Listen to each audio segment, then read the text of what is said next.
And welcome to the channel Shlok by Shlok. आज हम भगवत गीता के अध्याय 1 के श्लोक 32 को पढ़ेंगे।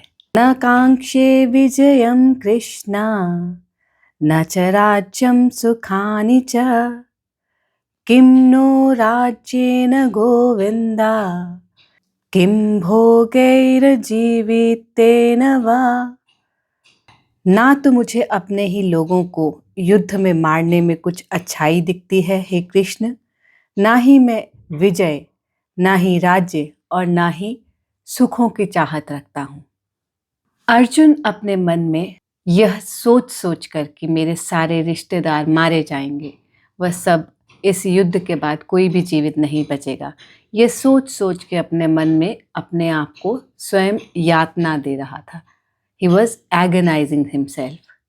ये चित्र उसके मन में पूरी तरीके से इम्प्रिंट हो चुका था, बैठ चुका था कि इस युद्ध के नरसंहार के बाद उसके कोई भी रिश्तेदार, उसके कोई भी प्रियजन जीवित नहीं रहने वाले हैं। भगवत गीता के चैप्टर 11 में जब श्री कृष्ण अपना विश्व रूप अर्जुन को दिखाएंगे, तब उस समय वह अर्जुन से पूछेंगे, अर्जुन बताओ, ये जितने भी लोग मरे हैं इन्हें किसने मारा है? तुमने मारा है या मैंने मारा है?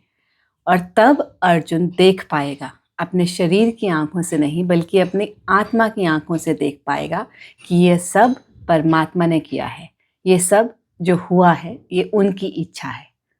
मेरे सारे बंधुजन से, मेरे सारे मित्र, मेरे सारे सगे संबंधी ये सब मरने वाले हैं, उनको मार के मुझे क्या मिलेगा? मुझे कौन सा सुख मिल जाएगा? उनके मरने के बाद क्या जीवन में मेरे शेष रह जाएगा? ये सब सोच सोच कर अर्जुन अपने आप को पीड़ित कर रहा है।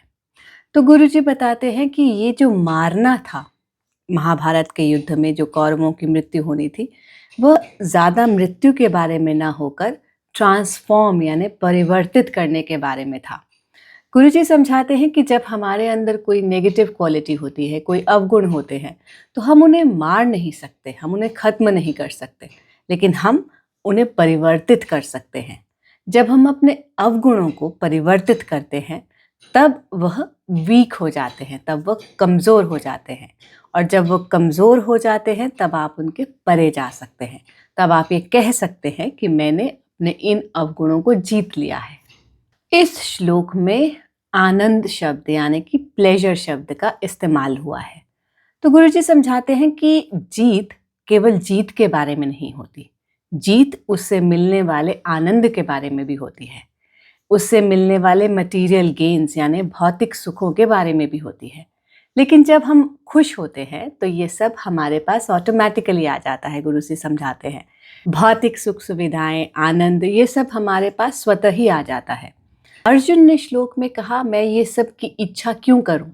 मुझे इनकी इच्छा नहीं है। मेरे स्वजनों को मारने के बाद मेरा जीवन बहुत बुरा होने वाला है, बहुत दुखदायी और बहुत अकेला होने वाला है। गुरुजी समझाते हैं कि ये ऐसा ही है जब हम आध्यात्मिक पथ पर चलते हैं और हमारे कुछ मित्र या कुछ सगे संबंधी जो ये कहना शुरू कर देते हैं कि तुम जिस पथ पर जा रहे हो उस पर रुक जाओ, क्योंकि हम उन मित्रों के साथ या उन सगे संबंधियों के साथ पहले खाते थे, घूमते थे, साथ में कई तरह के काम करते थे, लेकिन जब हम आध्यात्मिक पथ पर होते हैं तो ये सब काम हमसे छूटते जाते हैं। तो उस समय हमारे जो मित्र या सगे संबंधी, हमारे सो कॉल्ड वेल विशर हमें कहने लगते हैं कि तुम गलत रास्ते पर हो, इतना मत जाओ इस रास्ते पर, लीव द स्पिरिचुअलिटी। आपके साथ भी ऐसा हुआ होगा कई बार। अगर आप कुछ करते हैं लाइफ में, स्पिरिचुअलिटी की ओर बढ़ते हैं, तो आपके कुछ फ्रेंड्स या कुछ रिलेटिव्स जिनके साथ आप पहले कुछ चीज़ें करते थे, उन्होंने अक्सर आपको कहा होगा कि तुम किस रास्ते पर जा रहे हो, तुम क्या कर रहे हो, ये सब मत करो। वह आपका मजाक उड़ाते हैं, कहते हैं कि देखो ये क्या कर रहा है, क्या बन रहा है, कई नामों से आपको बुलाते हैं। तो इस समय अर्जुन का मन भी उसके साथ ऐसा ही कर रहा था। वह उससे बार बार ये चित्र दिखा रहा था कि आने वाले समय में क्या होने वाला है, वह क्या खोने वाला है। गुरुजी समझाते हैं कि आध्यात्मिक पथ पर हम कभी भी कुछ खोते नहीं हैं। अगर आप किसी गुरु को फॉलो करते हैं, किसी स्वामी को फॉलो करते हैं और वो आपको कहते हैं कि आप शाकाहारी बनिए, तब आपके मन में क्या आता है?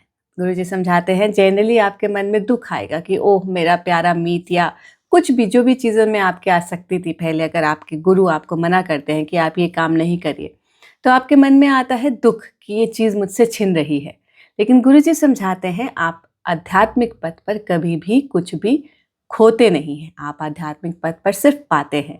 अगर आप अपने किसी व्यसनों को या अवगुणों को छोड़ते हैं तो उनको छोड़ने में जो बल आपको मिलता है, उस बल से ही आप अपने आप को ट्रांसफॉर्म कर पाएंगे, अपने आप को परिवर्तित कर पाएंगे। बिना अपने अवगुणों को छोड़े, बिना चीज़ों को लेट गो किए हुए जो आपके लिए बुरी है, आप कभी भी आगे नहीं बढ़ पाते हैं लाइफ में। आपका जीवन कैसा भी हो, स्पिरिचुअलिटी या आध्यात्मिकता का मतलब है कि आप अपने डेली रूटीन पर टिके रहें। आप जहाँ भी हैं, जो भी आपका धर्म है, आप अपना स्वधर्म करते रहें। यही धर्म क्षेत्र है कि आप अपना धर्म करते रहें। जो भी आपको ईश्वर ने दिया है, जहाँ भी आपको ईश्वर ने रखा है, आप उसे एंजॉय करें, उसका आनंद लें और आप अपना धर्म करते रहें। तब आप स्ट्रांग बनते हैं, तब आप मजबूत बनते हैं। आप अपनी कमजोरियों में जाकर रोना बंद कर देते हैं और इससे आपको शक्ति मिलती है। तो 32वें श्लोक में हमने देखा कि हमें अपनी बुराइयों को हम मार नहीं सकते, उनको परिवर्तित कर सकते हैं, उनको ट्रांसफॉर्म कर सकते हैं।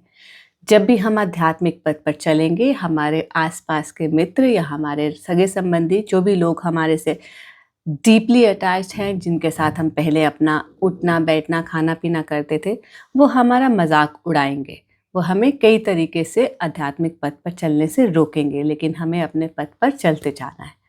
धर्म क्षेत्र का अर्थ है हमारे जीवन में जहाँ पे भी ईश्वर ने हमको रखा है, जो भी हमें दिया है, उसको एंजॉय करते हुए हम अपना धर्म करें। तो 32वें श्लोक में इतना ही है।